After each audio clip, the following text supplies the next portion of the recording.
हमारे विभिन्न ज्ञानवर्धक कार्यक्रम देखने के लिए आप हमें अभी सब्सक्राइब करें, बेल आइकन को प्रेस करें ताकि आप देख सकें हमारा कार्यक्रम सबसे पहले। और अधिक जानकारी के लिए फेसबुक पेज को लाइक करना न भूलें। जय माँ इंद्राक्षी। इंद्राक्षी धाम में दर्शकों आप सभी का हम हार्दिक स्वागत करते हैं। आज के दिन जिन जातकों का जन्म दिवस है, मैरिज एनिवर्सरी है, उन सभी को हमारी तरफ से बहुत बहुत शुभकामनाएं। आज का पंचांग 11 सितंबर सन 2020, दिन शुक्रवार, भादो का महीना, कृष्ण पक्ष, संवत 2077, तिथि नवमी, नक्षत्र मृगशिरा, राहु काल 10:30 से 12, दिशा सूल पश्चिम दिशा। आज हम बात करते हैं आपकी जन्म पत्रिका की। देखो, कई बार बहुत लोगों के मन में अज्ञात भय आ जाता है कि लगता है हम जीवन नहीं जिएंगे, लगता है हम जीवन में कुछ कर ही नहीं पाएंगे, नेगेटिव ख्यालात बहुत आ जाते हैं। तो कई बार जीवन में हमें निराशा घेर लेती है, और जब वो निराशा घेरती है ना, तो हम किसी भी दिन के नहीं रहते। 24 घंटे हम सोचते रहेंगे, सोचते सोचते हम भी पागल से हो जाते हैं, और जो दूसरा हमारे साथ रहता है वो भी कई बार नर्वस हो जाता है। इसलिए जब जीवन में चारों ओर से हमें निराशा घेर ले, तो एक आशा का दीप जलाती है आपकी जन्म पत्रिका। क्यों?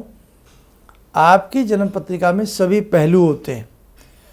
जैसे आपकी प्रसन्नता आपको कैसे प्राप्त हो सकती है, आपके जीवन में आपको सुख कैसे प्राप्त हो सकता है, आपके जीवन में आपको स्वास्थ्य संवर्धन कैसे प्राप्त हो सकता है, आपके जीवन में आपको धन कैसे प्राप्त हो सकता है, आपके जीवन में आपको सम्मान कैसे प्राप्त हो सकता है, आपके जीवन में आपके शत्रु आपके मित्र कैसे बन सकते हैं।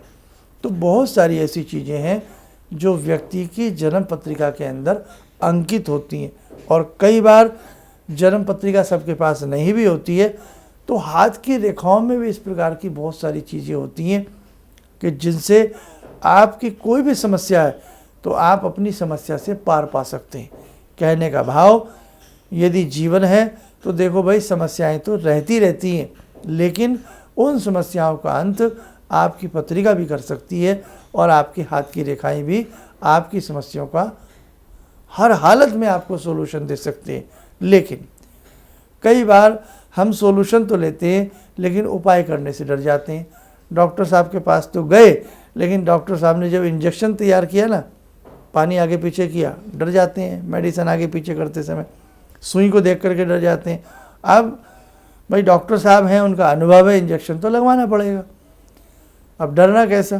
कहते हैं ना, जब ओखली में सिर दे लिया। ऐसे ही कई बार डॉक्टर साहब हमें कहते हैं भाई ये नहीं खाना आप, फिर कई बार हम बदपरहेजी भी कर देते हैं, वो चीज़ें भी खा लेते हैं, तो ठीक कैसे होंगे? कई बार वो कहते हैं इतनी टैबलेट लेनी है और ऐसे ऐसे लेनी है, तो वो क्रम भी तोड़ देते हैं। उस हिसाब से हम टैबलेट भी यूज़ नहीं करते हैं, मेडिसिन पे ढंग से ध्यान नहीं देते हैं, तो हम ठीक भी नहीं हो पाते हैं। इसलिए कहने का भाव कि डॉक्टर साहब की दवाई जब भी काम करेगी जब हम उसे पूरा मन योग से लेंगे और पूरा ध्यान से लेंगे। ऐसे ही आप किसी भी ज्योतिष से मिलें, कहीं भी आप जाएं, लेकिन जब तक आप उन उपायों को मन से नहीं करेंगे, आपको लाभ नहीं मिलेगा। तो इसलिए कहीं भी किसी भी ज्योतिष के पास आप जाते हैं, अपनी कुंडली दिखाएं, हाथ दिखाएं, शकुन शास्त्र के बारे में पूछें, वास्तु शास्त्र के बारे में पूछें, तो पहली बात पूर्ण श्रद्धा से जाएं, और दूसरी बात जो वो आपको उपाय बताएं उन्हें आप पूर्ण श्रद्धा से करें। भावनाओं से भगवान के दर्शन हो जाते हैं, भावनाएं बड़ी होनी चाहिए। तो इसलिए जब भी आप कहीं ऐसा आपको जीवन में मौका मिलता है, जीवन है, समस्याएं बहुत होती हैं, तो उन समस्याओं का सोल्यूशन आपको किसी न किसी अनुभवी एस्ट्रोलॉजर के पास तो मिल जाएगा, लेकिन वो आपको अपना अनुभव भी दे देंगे, आपको उपाय भी दे देंगे। अब आप उपाय कितने मन से करते हैं, ऐसी बहुत सारी चीज़ें हैं मेरे दर्शकों जो जीवन में हमें काटती रहती हैं, चुभती रहती हैं, और हम लंबे समय तक परेशान होते रहते हैं बिना मतलब। और कई बार छोटा सा उपाय हमारे जीवन में खुशियाँ बखेर देता है, और कई बार हम सोचते भी हैं कि बताओ हम वैसे ही परेशान हो रहे थे, घर की लाइट चली गई, कुछ भी नहीं था, हल्की सी वायर कोई ख़राब हुई, ठीक हुई, हम रोशनी में आ गए। बिना मतलब हम अंधेरे में बैठे थे 3 दिन से, किसी ने एक स्विच ऑन ऑफ किया, सब ठीक हो गया। एमसी गिर गई, एमसी उठाई, सब ठीक हो गया। तो ऐसे ही मेरे दर्शकों, आपकी जन्म पत्रिका में भी बहुत सारे भेद होते हैं। बस मेरा कहने का आज का यही आपसे अर्थ है कि आपकी जो व्यक्तिगत साधना उपासना है वो तो आपके जीवन का उद्धार करेगी ही करेगी। उस आपकी व्यक्तिगत जो साधना उपासना, उसका तो फल आपको मिलके ही रहेगा, उसका फल कोई नहीं छीन सकता आपसे। लेकिन कई बार मैंने देखा है कि लोगों का उपासना में भी मन नहीं लगता, साधना में भी मन नहीं लगता, पूजा पाठ में भी मन नहीं लगता, मन ही नहीं लगता बहुत लोगों का मैंने देखा। तो अब ना तो पूजा पाठ में मन लग रहा है, मन हर समय निराश रहता है, मन हर समय कुंठित रहता है, मन में हर समय नेगेटिव बातें चलती रहती हैं, मन निराशाओं से घिरा रहता है। तो ऐसी स्थिति में मेरी यही राय है कि एक बार किसी मर्मज्ञ को अपनी ज्योतिष की अपनी ज्योतिषीय सलाह जरूर लें, उनसे अपनी कुंडली का परामर्श लें और उसके उपाय उससे भी ज़्यादा मन से करें। और उसमें उसके साथ साथ अपने हाथ की रेखाएं, यदि कुंडली नहीं है तो हाथ की रेखाएं उनसे बचवाएं। अब कुछ चीज़ें और हैं जो मैं आज आपको बड़ी सरलता से समझाना चाहता हूँ। कैसे? जैसे कुंडली में कितने भाव होते हैं? 12 खाने होते हैं। अब ये कुंडली के 12 जो खाने होते हैं ना, उनमें हर चीज़ की इलाज है। जैसे कुंडली का प्रथम भाव किसका होता है? आपके स्वभाव का, आपके चेहरे का। कुंडली का दूसरा भाव आपके धन का, आपकी वाणी का, आपके कुटुंब का होता है। कुटुंब में कोई दिक्कत है उससे पता लगेगा, धन में क्यों कमी आ रही है पता लगेगा, आपकी वाणी का प्रभाव कैसा है पता लगेगा। तीसरा भाव आपके बलाबल का है। तो बहुत सारी चीज़ें हर भाव में, मैं आपको बड़ी मोटी मोटी बातें बता रहा हूँ। चौथा भाव आपकी माता से भी संबंध रखता है और आपके सुख से भी संबंध रखता है। आपके जीवन में कितना सुख आएगा, आपकी माताजी कैसी रहेंगी। पंचम भाव आपकी बुद्धि का, पेट का और संतान को बताता है। कुंडली का 6th हाउस जो छठा घर होता है ना, वो क्या बताता है? हालांकि ये सारी चीज़ें मैंने बता रखी हैं, बहुत अच्छे से बता रखी हैं।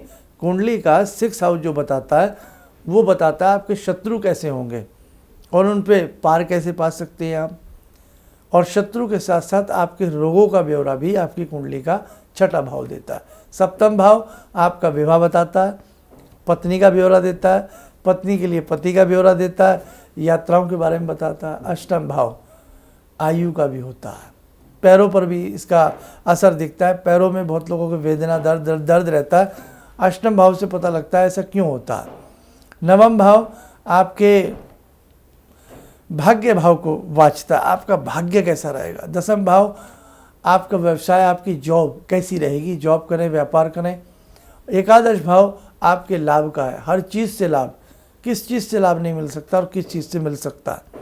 12वां भाव आपके खर्च का होता है कि आपसे खर्च ज़्यादा क्यों होता है। तो ये तो मैंने बड़ा ही बच्चों वाली बात आपको बताई, बड़ा ही सिंपल सी बातें बताई हैं। जबकि जन्म पत्रिका का एक एक भाव अपने आप में गागर में सागर है। कुंडली के एक एक खाने से जिंदगी का इतिहास पता लगता है, आने वाले समय का पता लगता है। तो जन्म पत्रिका एक बहुत बड़ी वैल्यू रखती है हमारे जीवन में। इसलिए अगर आपको लगे भाई सारे रास्ते से बंद हो गए हैं, तब उस स्थिति में आप किसी विद्वान से जिनको नॉलेज हो, ये मैं फिर कह रहा हूँ, क्योंकि नॉलेज बहुत मायने रखती है। हम दांतों का भी इलाज कराते हैं तो 10 आदमी से पूछते हैं भाई अच्छे डेंटिस्ट बताओ। आँखों का इलाज कराते हैं या आँखें बनवानी होती हैं, भाई कोई अच्छे हमें आई स्पेशलिस्ट बताइए, पूछते हैं ना। तो ऐसे ही जब कभी आप कहीं दूर रहते हैं, कोई मेरी बात लंदन में सुनता है, कोई कनाडा में सुनता है, कोई हैदराबाद सुनता है, कोई दिल्ली सुनता है, कोई भारत के विभिन्न शहरों में मेरी आवाज़ सुनते हैं, तो कहने का भाव जहाँ भी आप रहते हैं वहीं उसी शहर में 2-4 लोगों से अच्छे से पूछ के भाई हमें अपनी कुंडली दिखानी है, या हमारे पास कुंडली नहीं है तो हाथ की रेखाएं दिखानी है। समस्या ज़रूरी थोड़ी है सबको बतानी भाई हमें क्या समस्या है, कि बस दिखाना है। तो फिर आप किसी से राय लें, अच्छी जगह अपनी जन्म पत्रिका कुंडली दिखाएं। मुझे पूर्ण विश्वास है दर्शकों, आप अपनी समस्या से बाहर आ सकते हैं। तो आज मैंने ये समझाया। बाकी एक बार जीवन में इस चीज़ को आजमा कर के जरूर देखें कि भाई कुंडली में कितनी ताकत होती है अपनी समस्याओं को दूर करने की, और हाथ की रेखाओं में भी कितनी ताकत होती है समस्याओं को समूल नष्ट करने की। आइए दर्शकों, समय चला आज की ध्यानमाला का। आज की ध्यानमाला में जुड़ते हैं भगवान श्री राम से। ओम रामो राजमणि सदा विजयते, रामं रमे संभजे, रामेण विहता निशाचर चमू, रामाय तस्मै नमः। रामानास्ति परायणं परतरं, रामस्य दासोऽम्यहम्। रामे चित्तलया सदा भवतु मे, भो राम मामुद्धर। राम रामेति रामेति, रमे रामे मनोरमे, सहस्रनाम तत्तुल्यं, राम नाम वरानने। आदो राम तपोवनं दिगमनं, हत्वा मृगं काञ्चनं, वैदेहीहरणं जटायुमरणं, सुग्रीवसंभाषणं। बाले निग्रहणं समुद्रतरणं, लङ्कापुरे दाहनं, पश्चात् रावणकुम्भकर्णहननम्, एतद्धि रामायणम्।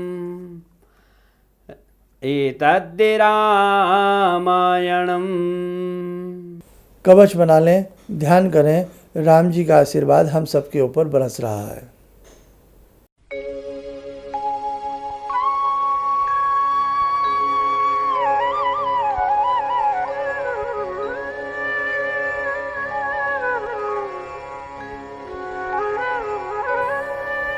ओम बोलते हुए नेत्र खोलें, सामान्य हो जाए। तो दर्शकों देखो, मैंने अपनी तरफ से कुछ समझाने का प्रयास किया है कि हमारे जीवन में हमारी जन्म पत्रिका भी बहुत मूल्यवान होती है, और जब चहुं ओर से हम निराश हो जाएं तो ज्योतिष जो है एक प्रकाश का कार्य करती है, एक टॉर्च का कार्य करती है, जीवन में एक रोशनी पैदा करने का कार्य करती है। वेदों का नेत्र ज्योतिष शास्त्र को कहा गया है।